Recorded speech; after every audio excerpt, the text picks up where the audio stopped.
اللہ الرحمن الرحیم۔ حضرت مولانا سید ارشد مدنی دامت برکاتہم العالیہ، اللہ تعالیٰ ان کی عمر میں عافیت کے ساتھ بہت بہت برکتیں عطا فرمائے۔ حضرت کی بے باکی یعنی آپ کی جرأت اور ہمت کو ہم سلام کرتے ہیں کہ آپ نے شرک کے ایوان میں کچھ ایسی توحید کی باتیں بیان کر دی کہ شرک کے ایوان میں جس کی وجہ سے ایک زلزلہ کا سا آ گیا۔ حضرت کی بے باکی پر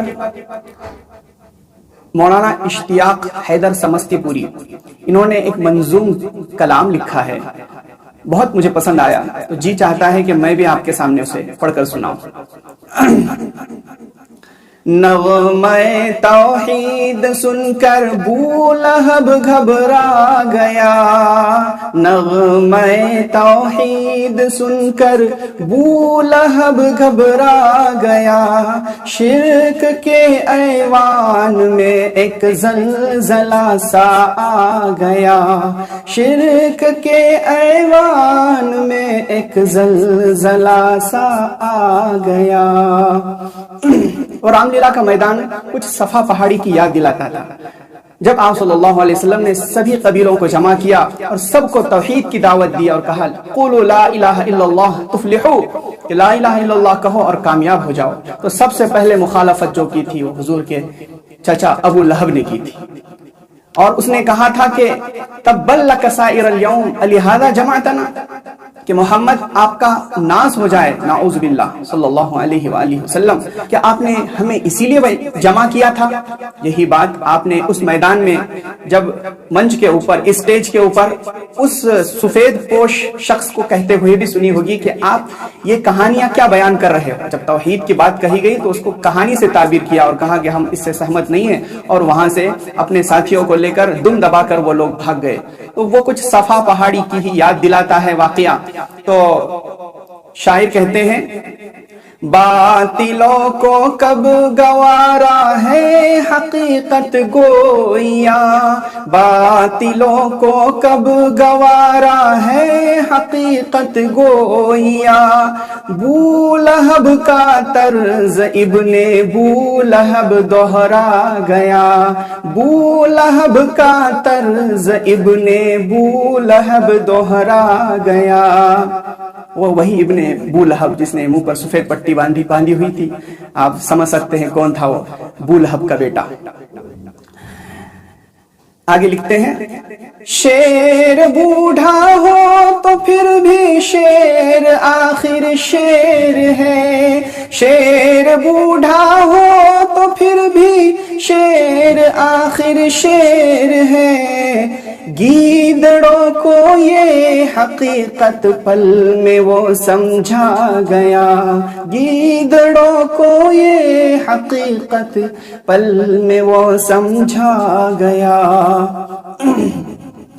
انگنت باطل خدا کے پرستاروں کو وہ، انگنت باطل خدا کے پرستاروں کو وہ، ہے خدا واحد یہی بس آئینہ دکھلا گیا، ہے خدا واحد یہی بس آئینہ دکھلا گیا۔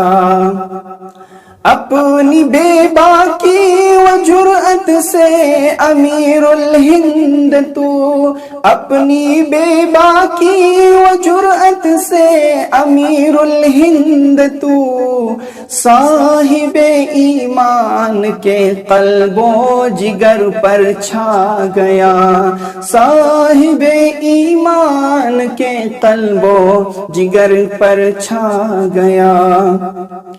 بارہا وہ اپنے گھر جبرن بلاتا تھا ہمیں، کہ مسلمانوں کی گھر واپسی کرو، گھر واپسی کرو، کہ پہلے ان کے پروج وہ سب ہندو تھے نعوذ باللہ، اس طرح وہ گھر واپسی کی بات کہہ کر ہمیں بار بار اپنے گھر بلانے کی بات کرتے تھے۔ تو شاعر لکھتے ہیں بارہا وہ اپنے گھر جبرن بلاتا تھا ہمیں، پیار سے ہم نے بلایا طیش میں وہ آ گیا، پیار سے ہم نے بلایا طیش میں وہ آ گیا۔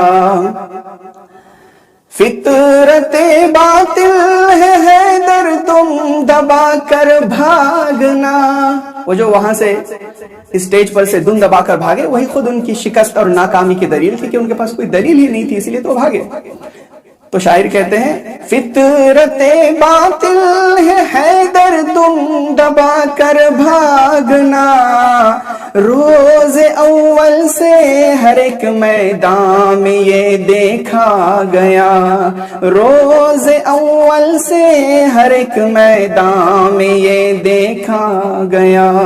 نغمہ توحید سن کر ابو لہب گھبرا گیا، شرک کے ایوان میں ایک زلزلہ سا آ گیا، شرک کے ایوان میں ایک زلزلہ سا آ گیا۔ تبھی تو ہم دیکھ رہے ہیں کہ یہ ڈیبیٹ کر رہے ہیں اور یہ نیوز چینل والے اینکر کتوں کی طرح بھونکتے ہوئے نظر آ رہے ہیں۔ یہی وجہ تو ہے کہ نغمہ توحید سن کر ابو لہب گھبرا گیا، شرک کے ایوان میں ایک زلزلہ سا آ گیا، شرک کے ایوان میں ایک زلزلہ سا آ گیا۔ بہت بہت شکریہ، جزاکم اللہ تعالی۔